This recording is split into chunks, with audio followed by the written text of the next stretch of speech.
Basil, garden or sweet. Description: the greater or ordinary basil rises up usually with one upright stalk, diversely branching forth on all sides, with two leaves at every joint, which are somewhat broad and round, yet pointed of a pale green colour, but fresh, a little snipped about the edges, with a strong, healthy scent. The flowers are small and white, and standing at the tops of the branches with two small leaves at the joints, in some places green, in others brown, after which come black seed. The root perisheth at the approach of winter, and therefore must be sown every year. Place: it groweth in gardens.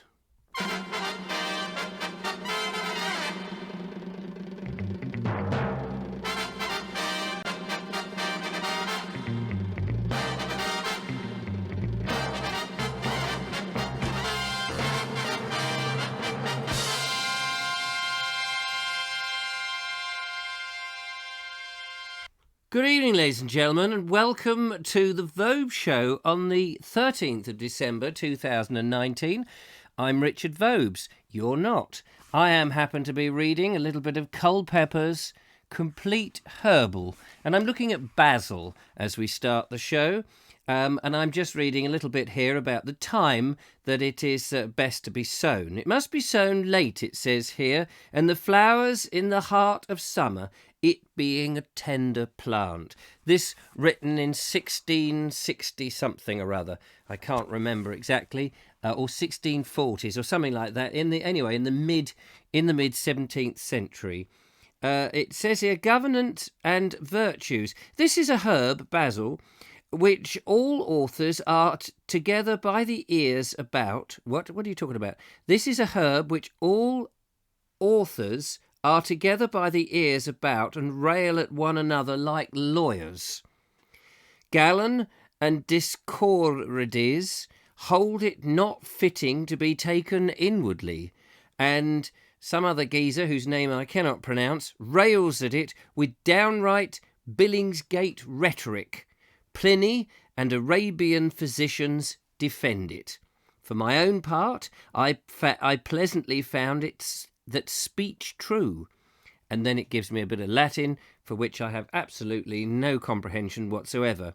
And away to Dr. Reason I went, who told me it was a herb of Mars, and under the scorpion, and therefore called basilicon. And it is no marvel if it carry the kind of virulent quality with it. Yes, make of that what you will, ladies and gentlemen. That's a little bit of a book called Culpeper's Complete Herbal.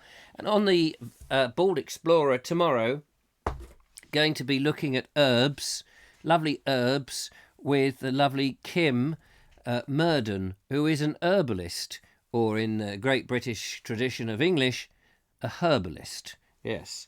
And she's advising me not to drink instant coffee, which I happen to have a cupful here. So, heeding that warning, I'm not drinking it. Just looks like I am, but I'm actually not. Let's see who is out there. We've got the lovely Julia. We've got Francesco Bellringer. We have Mandy of Merrynack out there. Hello, Mandy of Merrynack. I'm sure I pronounced that wrong. We have Robert Croser, and we have D for Bricks. We have Andrew Norris. We have Linda Kane. Hello, Linda Kane. We have Joe Merchant. We have Dave Baker, and we have Andy Stacey. Good evening to you, and welcome to another show. Mark Selwood's just turned up saying, whoops, sorry, won't mention the current political eruptions again. No, this is a political-free show tonight. People have had enough of all of that. We've got that out of the system, and we're moving on. Andrew says, looking forward to seeing Kim tomorrow. Yes, she will be on the show. And we did discuss before we filmed good old Nicholas Culpeper. And he lived actually not too far away from, a lot closer to Kim than me, but he lived in Sussex at Isfield. And I guess that's East Sussex. near not the watercress line, as I said, but the other one, the lavender line. Not that the lavender line happened to be a thing when he was around in the mid-17th century. But he, as a young lad, Culpeper, the herbalist, the famous herbalist, in actual fact, he played in that area, and he learnt all about grasses and herbs and all those sort of things whilst he was there, and then went up to London and made a big name of himself, really. Ed Loud is there, the lovely Ramiboo, hello to you. Andy Friesen is also out there, hello, it's very nice of you to come along. Judith, good evening to you, Judith. Maya Harwood, thanks to coming along. Hello, Maya, I haven't seen you for a while, I hope you're well. And Fiona Cooper, hello, Fiona. Oh, near you, yes, of course, Isfield. Must go to Isfield Church. Julia, can you remember in our conversation with Kim, when we were talking about the church, she said there was something in the church that was worth seeing if you could get in. And I've completely forgotten what it is, but definitely worth it. Got to go and do that church. That would be lovely. Ramiboo says, D for bricks, it's only noon. Only noon where she lives. Is it high noon? Is it high noon? And do you, being an American, do you have your Smith & Wesson, excuse me, still have a cold, on your hip there? Or do you have your Stetson firmly planted on your head? And is the horse outside drinking milk, as I'm sure every John Wayne horse must do? Get off your horse and drink your milk. Isn't that what he said? I don't know what film that's from. Francesco Bellringer says it's 9 o'clock where he is in Italy. Aye, it's 9 o'clock here. We're having the spaghetti, and it's a very nice spaghetti because we have a Mediterranean diet. I believe that's how the Italians talk, but of course I may have got that completely wrong. And I'm interested in a question I often throw out when talking about the Italians and go back in time to the Romans. Whenever you see the Romans featured in feature films, you know, they always speak in some English accent, and occasionally cast a little bit of Italian forward. But some of them, anyway, were Italian, presumably, because they came from Rome, a lot of them. So, why do they not have an Italian accent, huh? And talk to everybody in a sort of, mamma mia, what is going on? You, Julius Caesar. I come to bury Caesar, not to pray him. I don't know quite what accent that's turned into, but, you know, why do they not have a nice Italian accent? That would be quite funny. Mandy of Merinack, it says it's 15:05 there, so... wait a minute, 15:05. How many hours is that? That's 5 hours behind us, isn't it? 5 hours, something like that. So where are you on the on the east coast of America, presumably? Which would be interesting. Lovely Julia says Kim mentioned. Oh yes, that's right, a sundial. There's a sundial. Apparently, young Nicholas Culpeper was asked by his father or his grandfather or somebody to run to the church. A run to the church, like a bit like that. Not like this, because he would have been a young, sprightly sort of bloke, used to running about, not like, you know, grown-up person who hasn't got out of the house very often. And he would have got up to the church and he would have looked at the sundial to see exactly what the time is, and then he would have run back and told his granddad whatever the time was. And I can't help feeling that if he'd had a nice wristwatch or a pocket fob watch or even one of these new telephones that you can have, even in 1645, you know, they still had the old digital phone out there. At least that's what I'm led to believe, because they do like to rewrite history now. Linda Kane says, oops, missed it. Goes through too quick. Well, it does go through too quick. And when you pull the knife out afterwards, you need something to staunch the blood. So I suggest a nice, thick bandage. Have one of those ready, and you'll be absolutely fine. Francesca Bellringer says, I have to go now due to bad internet, and Ollie is messaging me again. Well, thanks for joining us. Anyway, for the few seconds that you've been here, your presence has been felt.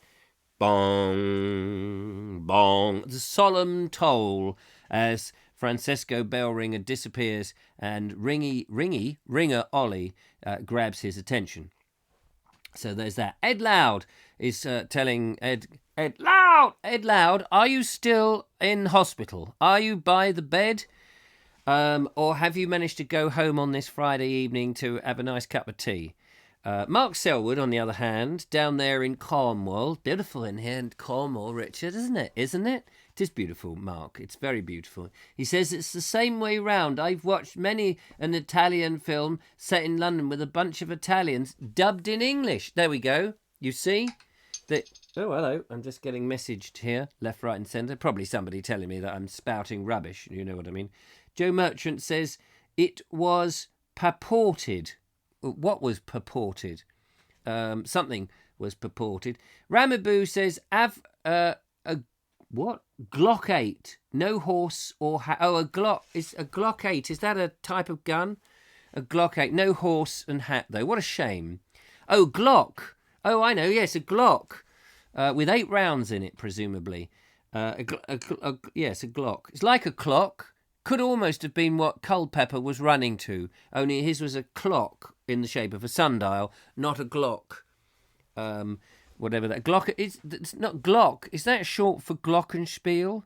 Are you saying that you're sitting there and when an intruder comes in with the First Amendment, is it the First Amendment, to defend yourself, you're there with the Glockenspiel ready to go? Ding dong, dig dig ding dong dong, ding dong, dig dig dong, dig dig dong. No, wait a minute. The Glockenspiel is the wooden one, isn't it? The Glockenspiel is a wooden one. The xylophone, am I got that right? The xylophone is the metal one with the little, hand bandits, whatever you call them, the chicken drums. And the Glockenspiel, if I remember rightly, is the wooden one. It's much deeper timbre. It's a nice word, isn't it? Timbre. Is it timbre? Timbre? Timbre. Timbre. Timbre. Who really knows? Not me, clearly. Mark, Joe Merchant says something was... Oh, yes. Ed Loud says, no, Richard, they've left Grandad home as they can't do anything else for him. I'm here with him now. Ah, that's good. Well done, you. I hope he's listening to the show. I'm sure this is not helping him what's one iota. Joe Merchant says they had mobiles back in the 1600s. Yes, they did. I see. They were teleported back. Yes. They were... Can you imagine if in the future you could actually send things through time and you could have great fun, couldn't you? You could send that mobile phone back to little Nicholas Culpeper back there in the 17th century, in the 1700s, in the 17th century, in the 1600s, 17th century. Don't get confused. Hang on, have a slurp of coffee. Some Romans sound Australian, apparently, according to Robert Croser. Yeah, good idea, Cobber. Can you imagine that? Can you imagine the Romans coming over here and, because how did they come over? By boat, didn't they? Row your boat, Cobber. Gently down the stream, okay, boys. I'm not very good on an Australian accent. I need to listen. Sometimes I have to hear the accent for a bit and then get into it and then, can sort of pick it up. But, it was me trying to do an accent, but it's not actually a pucker accent. But never mind. Joe Merchant says, no. Oh, that's not what you meant. But it would be fun, wouldn't it? You could take a phone like this and you transport it back and they'd be looking at it going, what do you do? Can you eat it? Can you hear anything on it? And, of course, you wouldn't be able to turn it on or anything. They'd look at the numbers. The numbers probably wouldn't mean anything much to them. And unless they, had retina scan. But you never know, you see. The chances of one of those people having a retina scan, that you might find that over the, whatever it is, 800 years, whatever it is, hang on, let's work that out, 16 something, 17 something, 18 something, 19 something, over the 400 years. I know it's only mathematics. I haven't got my abacus with me. I need my little abacus to get out of it. But you could imagine, the retina scan, the chances, or a fingerprint. You can do these on fingerprints. That in 400 years of genetic reprocessing, rebirth, new people, generations, baby, semi-person, older person, death, next one. The chances are that there may be somebody alive who has exactly the same fingerprint or retina scan as you. And if you sent this back through time, they might actually I mean, this is an interesting debate for people who've got very little else in their life to think about. Maybe able to access the phone by looking at it, and it would go, "Oh yes, you're Bob Fisher," and you go, no, I'm a Roman who's come over to invade the Greater Britons, and you stop flowing all of that spears in your blue woad from the top of the white cliffs of Dover. We do not like it. We will come up there and we will clobber you, for we are the clobbering type. That actually is, you may not realise that is verbatim something that was recorded on the wall of the Great White Cliffs of Dover by some audio strange stratospherical byproduct that's been left there for time. And recently scientists have discovered that they can listen to the walls and hear things. And if you listen at walls, often you can hear sausages, sizzling. But you have to be by the Walls factory. Anyway, Joe Merchant says they would only had 1G dial-up. Oh yes, that's true. I mean, okay, so they may have tried to tie bits of string to the phone to try that to see if that works. You know, they would have used the old tin can thing. I thought, no, this has got to be better than a tin can, maybe. But who knows? Who can tell? James Askoff says, "Hi, hello, James. How the devil are you? It's very nice to see you. And I must say that you're looking very snappy this evening. Very snappy. You're looking very dapper. As I peer down through the camera, peering back at you, looking at me with surprise that I can actually see you, I can tell you you're looking very snappy. And that's not any excuse to get snappy. You look snappy. You know, you look dapper, very dapper. As dapper, I tell you, as dapper as John George Haigh did when he murdered Mrs. Duran Deacon in 1949 in a workshop in Leopold Road in Crawley. He was the acid bath murderer. He was a very dapper youngish man, dead now. They hanged him, and it was just good they did hang him, really. It's the only way they could get his clothes dry. He wouldn't fit through the mangle. Don't know what I'm talking about. Joe Merchant says, "Good one, Ed." I missed that, Ed. I'm so sorry, because the things go up and I got no control over them whatsoever. James says, "How you doing?" Yeah, I'm doing all right, actually. Thank you very much. We're going to look at my drone. I've got a new drone. We're going to drone on about that in a moment.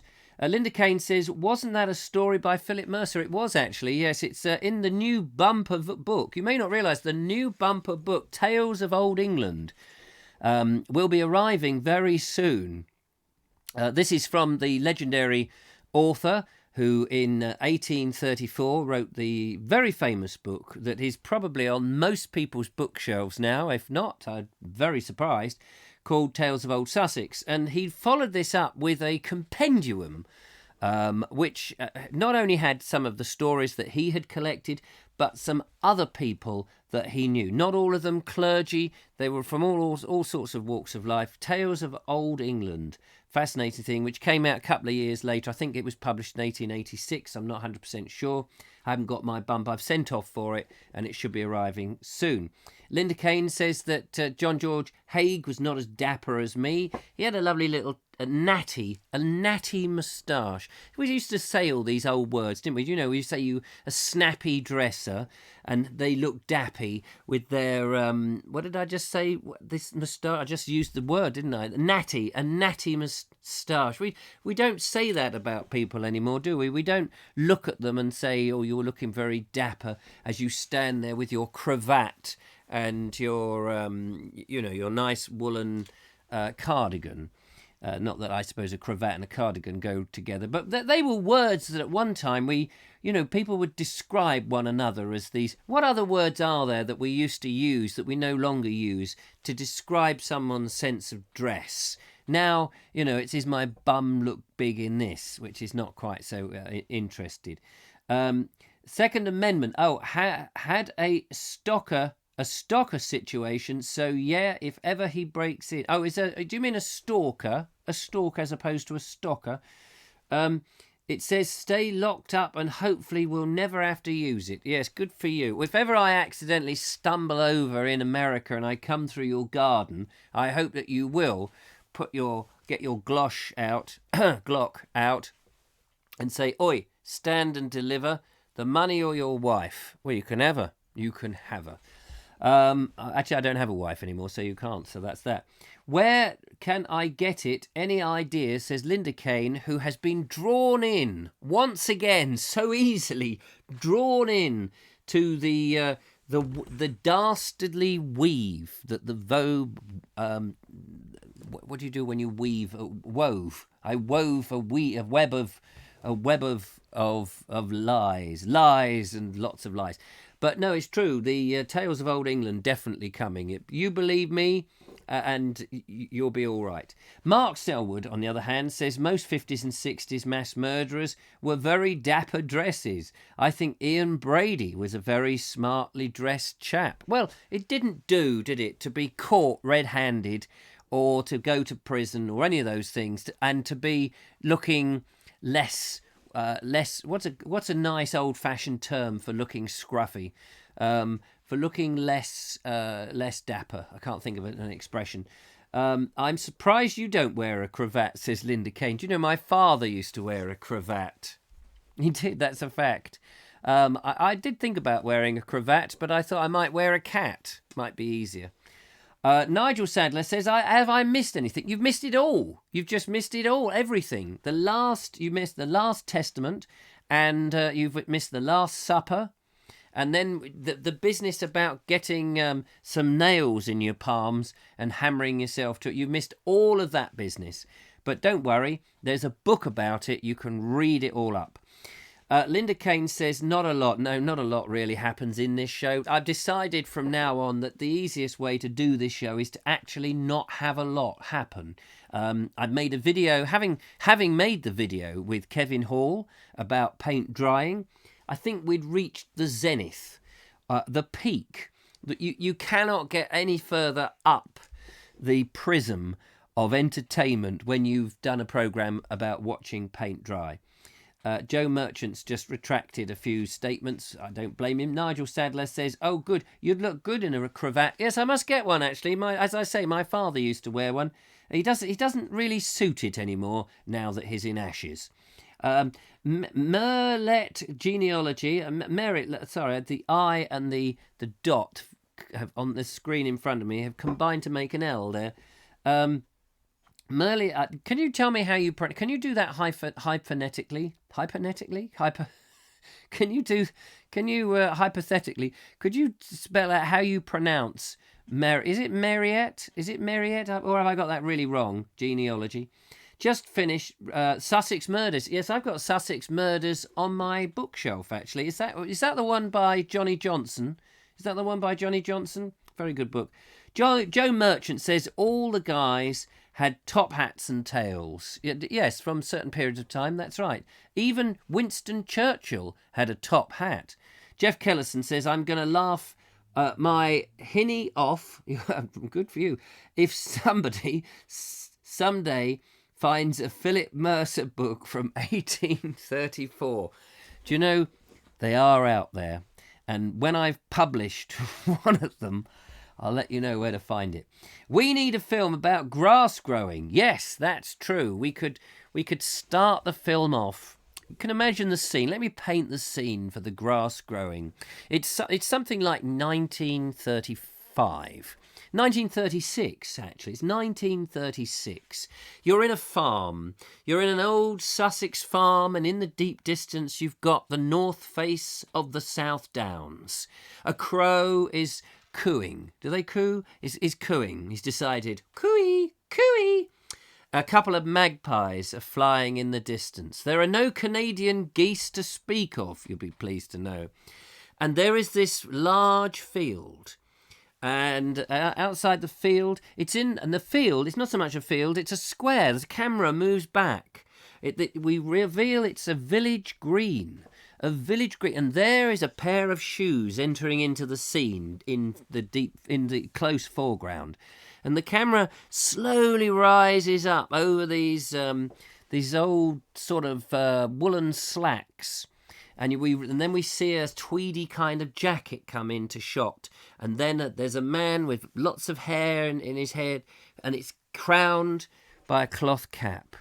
And we realise that he is the groundsman for the village green, and he's there with his push lawnmower. And he's looking at the grass going, it's not quite ready. It's not quite ready to cut. So we see him get into his hands in his pockets, and he fumbles a little bit for something, and then he pulls out an old briar pipe. And into that briar pipe from the other a well-used leather pouch. And dexterously, with his fingers, he manipulates a rough shag that's tobacco, by the way, into the bowl of the briar pipe. And he pushes it in with his thumb. And then, putting the pouch away, he comes out with a small metal implement that resembles an upside-down nail, and he begins to press the tobacco, the shag, into the bowl of this, and he's tampering it down, tamper, and this very just gently goes into his pocket, and he moves the briar pipe into the other hand as he glances around. And then he puts his hand back in, and he finds a box of matches. And with these box of matches, he lifts them up to his ears, and he shakes them, and he can hear the faint rattle of 2 or 3 matches left. And with a little grunt, he brings it down, and dexterously, still holding he lifts the briar and sticks it into his mouth, so he's now got one in the mouth. He opens the match, and he takes out the single match, and he's about to strike the match. He's about to strike that match when he suddenly spots something on the grass, and he holds that thought for a moment as he regards and studies what he sees. We can't see, it's out of camera frame, so he puts the pipe back into his mouth like this. He puts the match into his spare hand like this, and he gets down closer to the grass and has a look. And we can't see really. We see his point of view, but all we see is grass. We can't really see exactly what it is he's looking at, and we find it peculiar. And he's still got the pipe in his mouth like this. And match is in that hand, pipe is in his face. With this hand, it's free. He's still got a free hand. So we see him slide that, and again, somewhere, not in that pocket. It's on the inside pocket. Of course it is. He takes out a small folded up, ruler, a folded up ruler. And dexterously, he puts the pipe in there. He's got a match. He shoves the match in that pocket. He opens up the ruler like that, and he bends down and he measures the one piece of grass that is protruding higher than all the others. And he looks at it and he gauges exactly the measurement of it. And he thinks to himself, another ½ inch to go. Another ½ inch. He folds up the ruler and he shoves it in his pocket. He fishes out the match. He's got his pipe up there. He's lost the bloody matchbox now. Where did he go with the matchbox? I don't know what happened to the matchbox. 1 minute he had that. He's got to find that, and it's dropped it onto the floor. So he goes and picks it up off the floor. He's got the matchbox, and he strikes. It's only the last match. He strikes the match, and he brings the bowl down here, and the wind picks up at that precise moment, blowing the match out, and he curses under his breath. But never mind. He sort of grunts a bit more, takes the pipe and puts it in his pocket. He throws the spent match away and gets whatever he does with the matchbox. I don't really care anymore. And he crosses his hands. And no, he doesn't. He doesn't fold his arms. He leans on his 1936 push mower and regards the grass, waiting for that extra ½ inch. And that could be the film. That, in my mind, that is the film. You know, that's the trailer. That's the trailer for the film. Yeah, it's quite good. Anyway, I'll get back to the comments and the rest of the show now. How long have we done already? We're 28 minutes into the show, and I want to show you my drone. Nigel, could I do that in a day? I don't know what you're talking about. You probably all lost. You probably thought I've gone off on one there. Joe Merchant says, there we see old Wurzel. Yes, that's right. Ed Loud says, the last time I manipulated a rough shag, I ended up on a list. Very good. Yes, apparently they are remaking Wurzel Gummidge. There is a new series of Wurzel Gummidge, and I listened to an interview about this, and he did not. The guy who's making the new Wurzel Gummidge TV series had deliberately not seen the earlier one with John Pertwee. Hadn't seen it with John Pertwee. He said because if he'd seen that, he may have felt that, Pertwee had piqued the character, which of course he would have done. Then he doffs his Zippo. That's right, yes. Linda Kane says, from the number of responses, we're all spellbound with this. It would make a very nice film, wouldn't it? The problem would be finding the right tweed jacket, the correct cloth cap, and that box of matches, the iconic botch of matches with one single match room. And do you remember back in the 1930s, when you see the old 1930s film and they strike a match, the amount of whatever it is, magnesium on the end of the match is quite large and globular. And if you notice in those old films, the flame is a very slow sort of striking, not like ours, which go really quickly, but they sort of go almost in slow motion. The flame grows and you get this massive great flame. And then there's that certain satisfaction as you see the usually a man with the pipe in his mouth, puffing, and the smoke comes up. Leslie Howard, of course, was one of the masters of pipe smoking on screen. One of the absolute masters. There must be other pipe smokers, on-screen pipe smokers, who naturally should be applauded. And I wish I had a big whiteboard here that we could list the grandees, which I think was the name of a cigar, of pipes, on-screen pipe smokers, and celebrate them where they've never been celebrated before, because I feel that would be a contribution to world cinema. Mark Selwood says, sharing the skinny guy from The Office was a name. Okay, loved words. Oh yes. Nigel Sadler says Maya York is more than a day. Okay. Why is it S4? Only the Vobe could make a tale of watching grass grow entertaining. Thank you very much. That's very kind. I quite like that. We should do more of this. I think that would be great. We'll find a fascinating, an equally fascinating subject, such as grass growing, and we'll turn it into a mini series like that. And I think that would really work. Ramaboo says true. Swan matches. Were they swan matches? Because they seemed to, graceful, wasn't it? The flame was graceful in the execution. I have to say that's true. Francesco is back. He's back from Ringer Ollie. Ringer Ollie has wrung his neck and he's back. He says, I've written it again because it keeps skipping my message. What have you written again? My internet is worse than bloody Brexit. No, wait, that's impossible. No, we don't know what you mean. That word no longer exists. It's been rubbed out from history. Old matches, Vestas. Yes, they were nice. Bring back I don't know how people have got onto Wurzel Gummidge all of a second. Jack Hargreaves, Linda Kane says, stuck on the sole of your boot. Now, there's a film. And instantly I have an image, but a captain on the bridge of a ship. In fact, it's not a ship, it's a submarine. And there they are, it's World War II. And it's the captain and the chief petty officer or is pretty, petty about most things. And they're on there, and it's one of these Kenneth More type characters who are standing there, probably in the frozen north somewhere, trying to get across through the backwaters above Russia.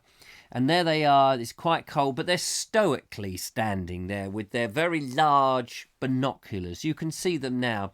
And their warm jumpers underneath their jackets with all their stripes. And their specially grown beards for the film. Specially grown, like they always used to do. And they, before they would stick beards on, they would have these specially grown beards.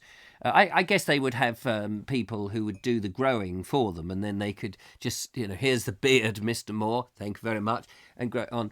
And, they're stuck on and you can imagine, there it is, they're about to dive. They've seen a German U-boat somewhere out there, and they're sort of going, he's looking through the things, and he says, Lieutenant Smythe, yes, Captain.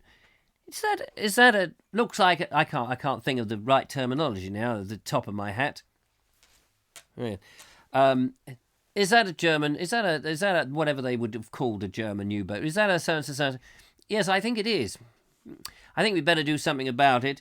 To prepare all engines to dive, or prepare I don't know what they say on U-boats. I don't know why I suggested a submarine now, because I can't actually make this work. It's not as a sequel. Hasn't got that same sort of British finesse that the first one had. And I apologise for that, only because I probably peaked myself. But my point was, he was just as the gag of it was that they were going to go, okay, prepare to dive, and the captain always the last one down, and everybody else gets down on the old submarine, and he's going right, yes, it's all right, jolly good. We'll shoot the blighter underwater, and he's just about to do that, and he's about to go down, on the little whatever they call it, the bit they stand up that sticks up out of the submarine, the little bridge thing. And he's just about to go down, and then and he gets preoccupied with this bit of chewing gum. Perhaps one of them's an American, no disrespect to the Americans, of course, but it's a bit of gum that one of the, a G.I. Joe type character has spat on the metal, the cold metal. And for some reason, because it's still out of his mouth, it's slightly warm. It's not cold. You know how chewing gum goes brittle when it's cold. So it sticks to his foot, and then it gets cold quite instantly, and it sort of gets very hard, and he wants to go downstairs, but there's something about this Kenneth More type character in the purposely grown for screen beards that he doesn't want to go down until until he's got this gum off the sole of his boot, and that's suddenly very important to him because he's stiff upper lip and British and all that sort of stuff, and he doesn't want to go down there quite yet. But meanwhile, he has already previously given the order to dive, and we see at the back, the sort of the churning up of the water as the ballast is going out, or the air is going out, and it's beginning to sink, and we're slightly concerned now that Kenneth More is standing up there, and he's still got the door open, and he's still prattling about with this jolly thing. How do I get this off? And he's trying to prise off this little bit of chewing gum. Conning tower, thank you very much. Yes, the conning tower, that's right. And, well, as you can imagine, the last thing we see is a ship. We see the point of view from a passing, a passing. It would be a German ship, of course. It would be a German, some sort of frigate or something, and they're going in a German accent, Jawohl, mein Herr Kapitän, what is this? Is that a British U-boat? And they see it beginning to sink, and they see this pathetic figure silhouetted against the night sky and the big moon that's out there, and they would see this pathetic figure on one leg with the other leg cocked up over him with a knife or a spoon or something that he's fished out of a pocket, and he's doing this. Meanwhile, the water is gushing down the conning tower, and everybody else inside is desperately trying to get out as the thing sinks down. And that would be, in the distance, silhouetted, that would be the last image. And they're going, the English, they are very eccentric. None? Yeah, well. And then the ship, their German boat just goes on into the sunset. That would be that could be a runner-up. I don't think it would win any prizes, that one. Jeff Kellison says, I hope someday to be half as smart as Linda Kane. Yes, me too, actually. So there we are. Robert Croser says the film is Ice Station Zebra. Yeah, that's true. That was a good film. Nigel Sadler says other channel I watch is the 1 to 2 hour long live streams with over 70,000 subs, but you only get 70 live views, as in 0.1%. So Richard is doing rather well, don't you think? I got to work that bit out. Linda Kane says, how do you do that? Highlight a name. Yeah, how do you do that? Highlight a name. I mean, I don't know what you mean.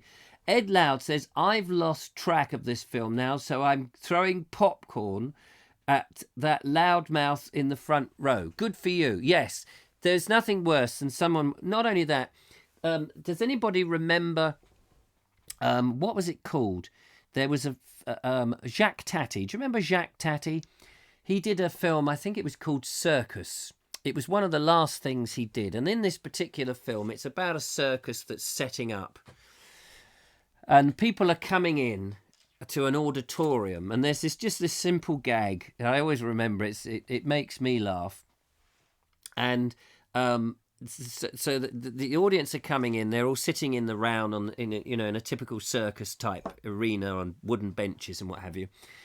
And it's getting quite full. And then this bloke comes in with a motorbike helmet on.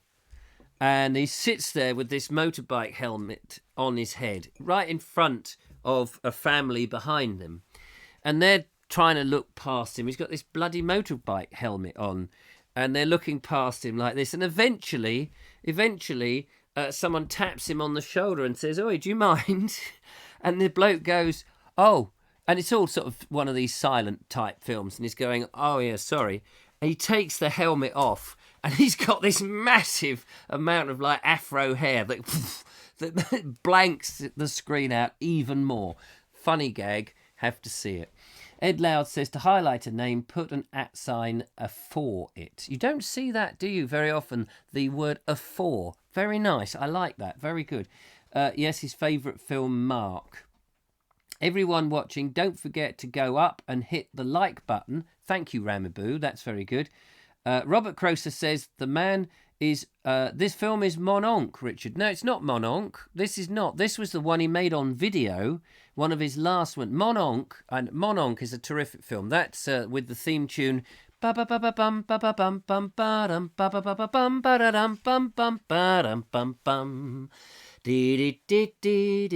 Onc, brilliant one. Mon Onc was... let me just get this right. There was the post. The post one. The post off. The one where is Pierre the postman.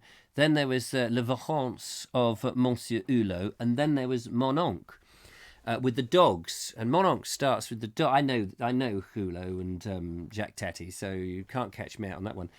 Nigel Sadler says not working for me. That didn't seem to work. Ed Loud. Ed, yes, they've all got now @ signs in front of them. It only highlights the person whose names it is. Oh.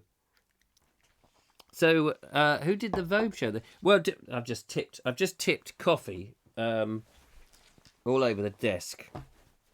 Cold coffee at that. What's the time now? 8:41. We're moving on now, ladies and gentlemen. We've had some interesting stuff so far. Let's put the webcam on. Now, you notice the webcam here is looking down on the desk, and there's a reason for that, ladies and gentlemen. Of course there's a reason. It's because I left the webcam up there. That's the main reason. But it can be useful for us because I want to show you some stuff here that came through the post. I think it was left for my neighbour, but I've just picked it up thinking it might be useful for me.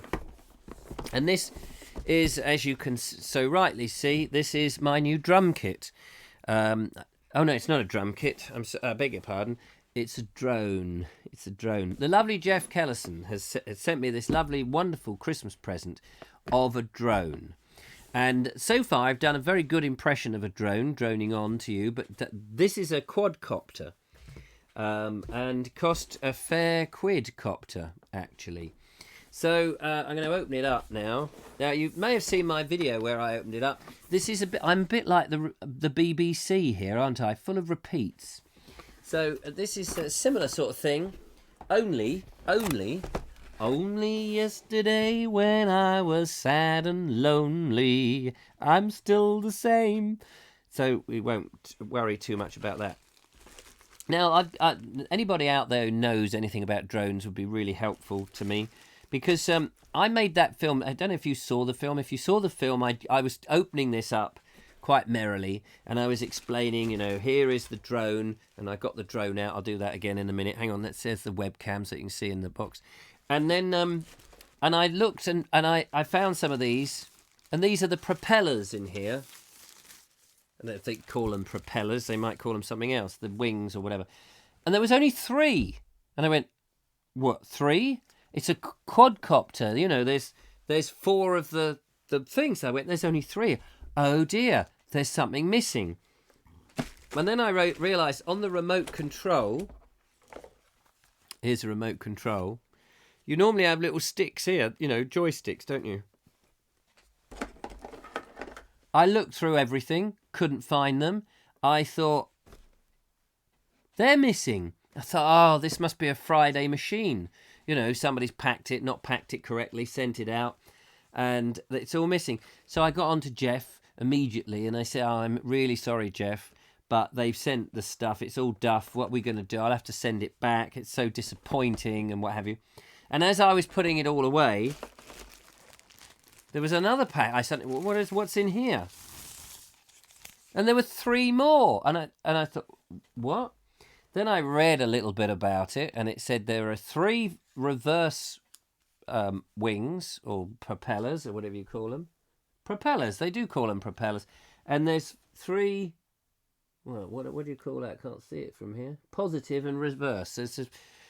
How you know which one is which, I have no idea. Because they're not unless they're labelled on them. Hang on a minute. They're not labelled on them at all. So I don't know how you would know which one is which. And obviously I don't want to take that risk and have it go backwards up in space. That would be a bit bizarre. Anyway, the point is I can't fly the thing yet because I've got to take a test.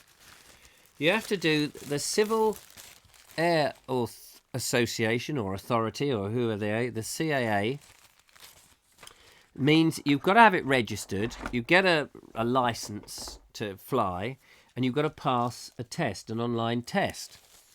So I've got to do that first. Somebody else suggested.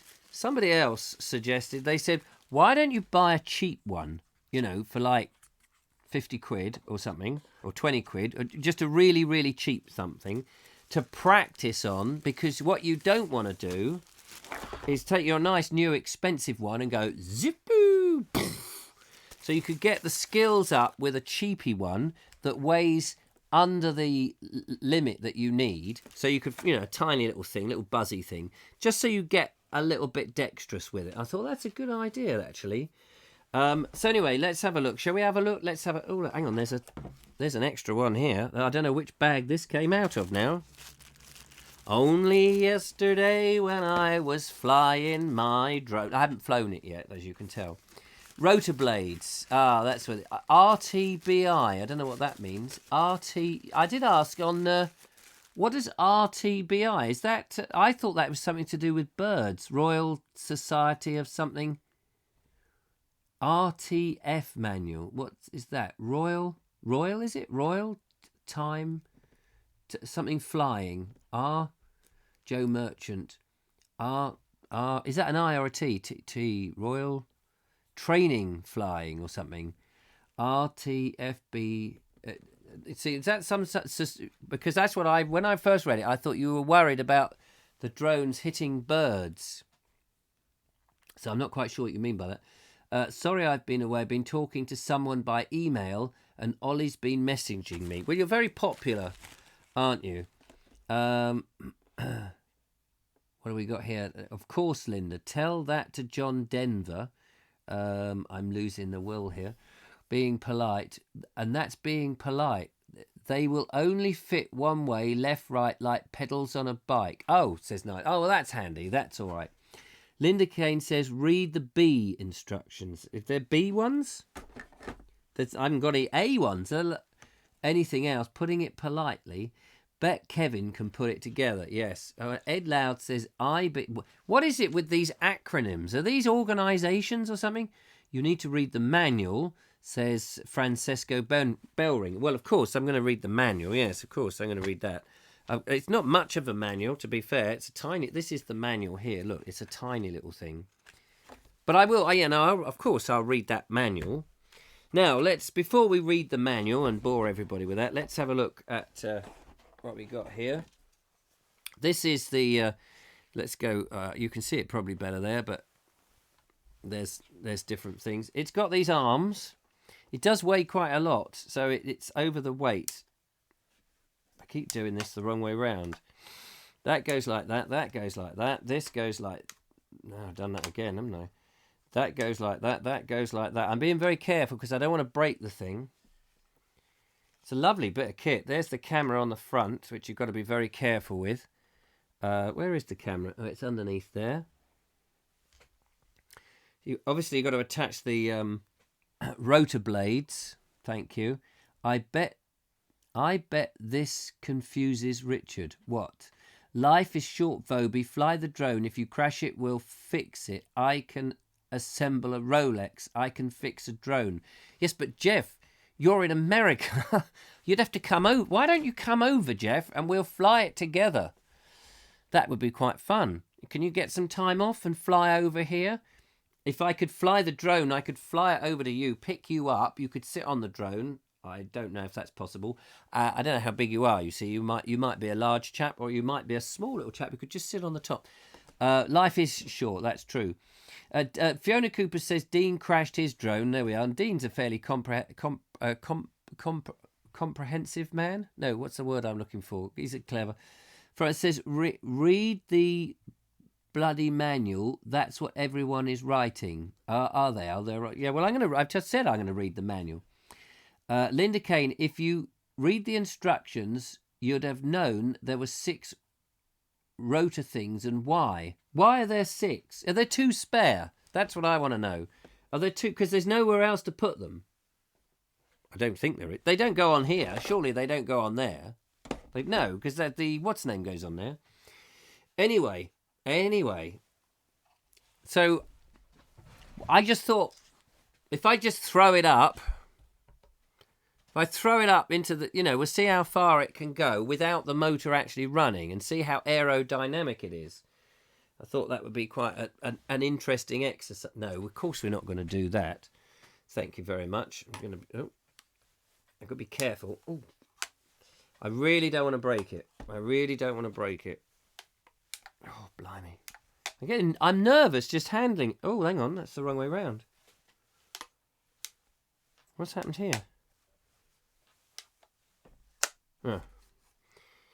Now, before we go any further, I'm going to put him on his belly. There he is. He's on his belly now. Because Jeff, knowing me, he says, you will need me more when you buy a narrow boat. You're quite right. Jeff, you're going to be our guest of honour when we get the narrow boat. We will have a lovely little dinghy set up at the back that we will tow you along in. And you'll be our guest. You might need an umbrella because it is England. Put it in autopilot and throw it maybe, says Robert Bax. Right, here we go. Look, now in this box... I don't know what that is. In this... No, that's not it. Oh yeah, here we are. In here, there's a little plastic moulding thing. You're all very excited now, aren't you? Look at that. You see that? That is a bit of moulded plastic. No idea what it does. Yes, I do. This goes over... Here he is on his belly, look. I think this must protect the camera. And it clips on somehow. So that we don't break the camera. Now, I don't want to clip this on. And in clipping it on, break the camera. Oh, there we go. That was easy. So that protects the camera. Now I want to show you something else, ladies and gentlemen. That's the remote control. I'm very excited about this. I'm more excited about just opening the box and looking at it than I am actually flying it. I'm particularly nervous about flying it. Francis, what is that actually happening on the narrowboat? What? Wait, is that actually happening in the narrowboat? Yeah, of course it is. Trevor Ham says plenty of YouTube videos on flying drones. The online test is not bad to pass. Thank you, Trevor Ham. That's very kind. Comedy gold. Attach a parachute, says Joe Merchant. Yeah, we'll do that. Mark Selwood says, my first drone I flew at night.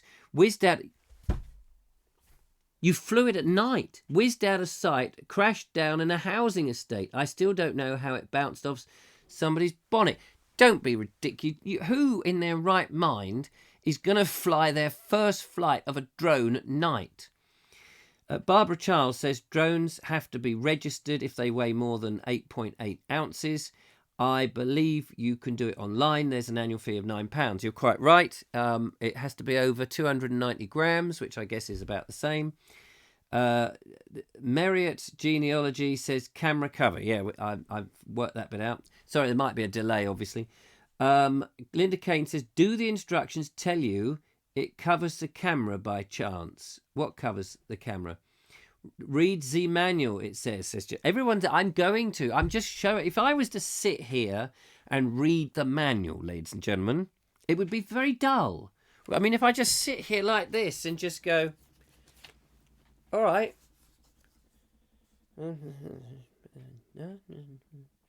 You know, by the time I've managed to comprehend what it's about, we'd be here all night. You would have got bored and thought it may be as exciting as watching grass grow. Did I tell you my treatment that I'm sending off to whoever the latest film mogul is, to my film about grass growing? I've got a sequel about the gum on the sole of the foot. Mark Selwood says, reads some whatever, I don't know what he says. He says something. Anyway, I was going to show you something else. Let's move all this junk over here. It's not junk. It's not junk.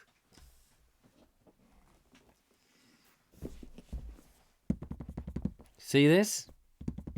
It's a case. It's a case of... How do we open this? This is exciting as well. Cool, blimey, it's so exciting in today's show. I mean, you must be sitting there just thinking, I used to have a life before the Vobes sucked it away. Yeah. Jeff thought that I was a clumsy oaf, and he knows that I am. So he has very kindly purchased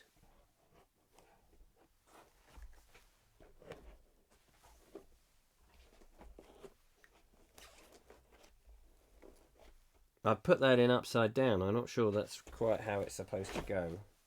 I think it goes that way. Oh, it seems to... There we go.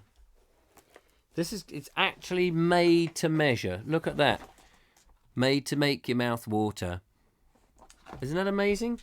So that will protect it from the Vobes. And I'm guessing that goes in there. And then there's this stuff for the extra... I've got extra batteries in here. I think they're extra batteries. Wait, this might be the matchbox. This might be the legendary matchbox from the film that we're looking for. Let's open that up. See, have a look.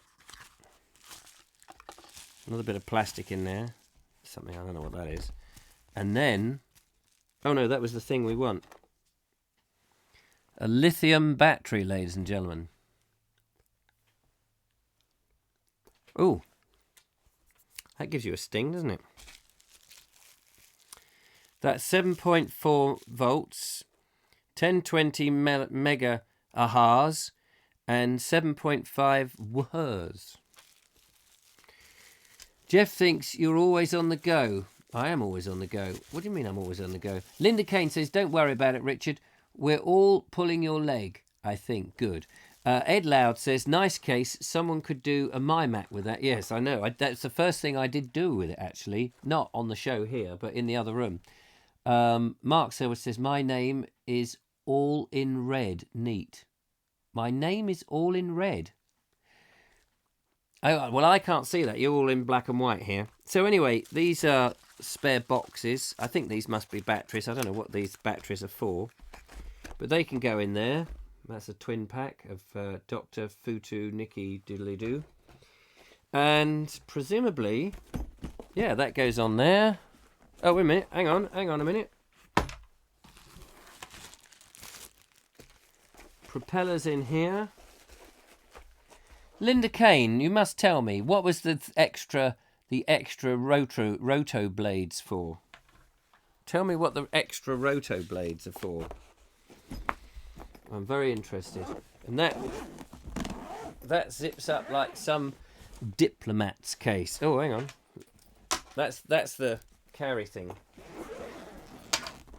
Now, as you know, there are a lot of restrictions about where you can fly a drone, when you can fly it, over whose house you can fly it, and all of that, which is a bit of a shame, especially. So that was the drone. That was exciting, wasn't it, ladies and gentlemen? That was a moment of high elation. I can tell that you were adrenaline-fueled, high octane, and all of that. Jeff says that's the battery for your Blackmagic cinema camera. Oh, are they? No, I got there's some rechargeables. Oh, maybe I've got mixed up because there's some other batteries turned up. I'm getting confused now. I was just in my own comedy routine trying to relocate things my mum dropped under the bed. Oh, well, there we are. The shock has made his hair stand on end. Jeff thinks you're always on the go. I am. Comedy was not her being able to hear or trying to interpret what she was saying. I will not repeat. I'm thrilled. No idea, but if you read the instructions. Oh, I see. Yes, these bloody instructions. Nighty night, everybody. Happy birthday for Kevin for tomorrow, says Edward Norris. Andrew Norris. Sorry, I don't know who Edward Norris is. Andrew, good night, my friend. It was nice to meet up with Kim. She told me all about you. Some terrible things, I'm afraid, I have learnt. And you should be ashamed, mate. You should be ashamed. But anyway, Francisco says, don't fly near an airport. Yes, I'm not going to. Don't let it run out of power over the sea. Have no fear, I'm not going to. Don't let it run out of power. Full stop, yes. Happy birthday. Don't use it to spy on people. Thank you. I used to have an RC helicopter with a camera on it. Not quite the same as a drone. No. But I'm glad it was an RC one, whatever that is. Edward is my middle name. So there we are. Andrew Edward Norris. The other thing I wanted to show you before we head off. Oh, it's time to go, isn't it? Well, that went quick. I've got to just show you this. This is the piece de resistance. Watch this magic trick. It starts off. This is a great trick. It starts off orange, and by magic, it's blue. How does that happen? Watch very carefully as I sleight of hand. This is, ladies and gentlemen. See that? Completely orange. Completely orange. In fact, both sides are orange. You see that side? And also that side. Orange. So it's orange on this side and that side. But when you open up this orange, it's amazing how it goes. Oh, and it stays orange. But actually, then you have the magic button of You see, it is completely orange. Orange on that side, and orange on that side. And yet,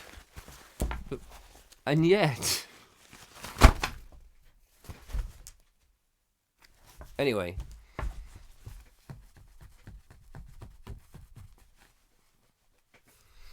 It's a mini trampoline, so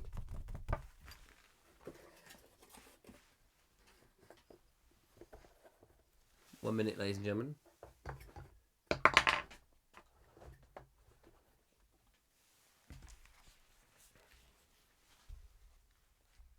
Bang, bang, bang, bang, bang, bang, bang. You see, it's the Vobes trampoline.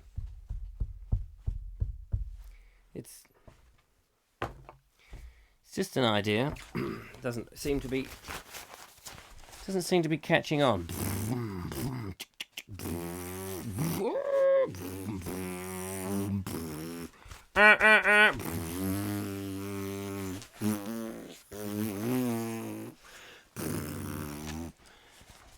Anyway, most people are going to bed. Julia Hartley says, I think it's broken. I'm going to D for bricks. It's a magic pad. I had a couple. Jai typo something. Sounds like you've had a couple, Julia. Going to wind noise on the mic. Loving the wind noise on the microphone. And so that's about... Oh, crikey. That's about it for tonight's show. I shall shove this back in its little bag. Thank you for watching. I hope you've enjoyed every last moment of it. Next week, on Monday's show, I shall be telling you the incredible story of waiting for a... What's another long... I can't think of a long, like watching paint dry. Clothes on the line. Waiting for... No, that's waiting for something to dry. There's got to be some... Anyway, it doesn't really matter. It's all going to be good. Love the randomness of the proceedings, says Mark Selwood. This has all been very, very meticulously rehearsed, even the lines I'm speaking now. Just got another email, says Francesco. Thank you so much for keeping us up to date with your correspondence. It's nice to know your fan club is going well. And Ernie says, tally-ho, Richard. Last time for the start of your show. I'm so sorry, old chap. And Julia says, yes, Lisa, that lovely blanket is so precious. It's a big hit. Thank you so much. And that's it, ladies and gentlemen. It's been so nice. Oh, Dave Baker says, really great show. Enjoyed it, Richard. Have a great weekend, everybody. A Hollywood production. Yes, and what I would like to do is now just finish off with my MGM lion impression. There's the circle. And that's all, folks. Take care. Have a lovely weekend. I'm going to press the button that makes the music start. So until the next time, tally-ho, cheerio, and goodbye for now. Bye-bye. Bye-bye.